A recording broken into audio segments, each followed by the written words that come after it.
Khudiram boss, ચમક આવી ગઈ ને આંખમાં. અરે કેટલો આઝાદી માટેનો લડવૈયો, કેટલી દેશદાજ એનો.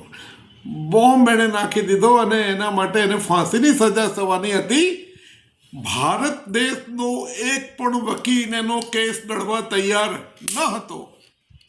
ભારત દેશનો એક પણ વિટનેસ એના માટે વિટનેસ આપવા તૈયાર ન હતો. અને બ્રિટિશ સરકાર માટે એક વકીલ તૈયાર થયો બિહારનો, મિસ્ટર મનુક, અને એક વિટનેસ તૈયાર થયો મિસ્ટર મજબૂદાર. જયચંદ તો ક્યારેય ઓછા નથી હોતા, આજે બી છે જ એનું. પણ આ તો શું છે, ખુદીરામ બોસનું નામ સાંભળીને રડવું આવી જાય એવું છે એનું. એને ફાંસી થઈ, અને હું એવું કહેતો જ નથી કે બ્રિટિશ ગવર્મેન્ટે ફાંસી આપી. એ બચી જ ગયો હોત, એક વકીલ આવ્યો હોત તો એનો. આપણા લોકોએ જ એને ફાંસી આપી એનો. આપણા લોકો જ આપણી ઘોર ખોદે છે.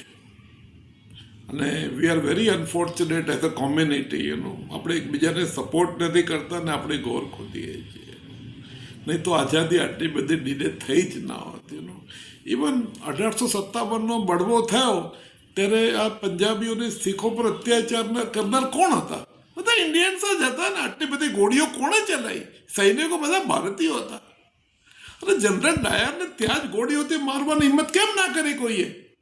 એ લોકોના કેટલા 10, 20, 25 સૈનિકો હશે, અને આ લોકોના હજારોની સંખ્યામાં હતા.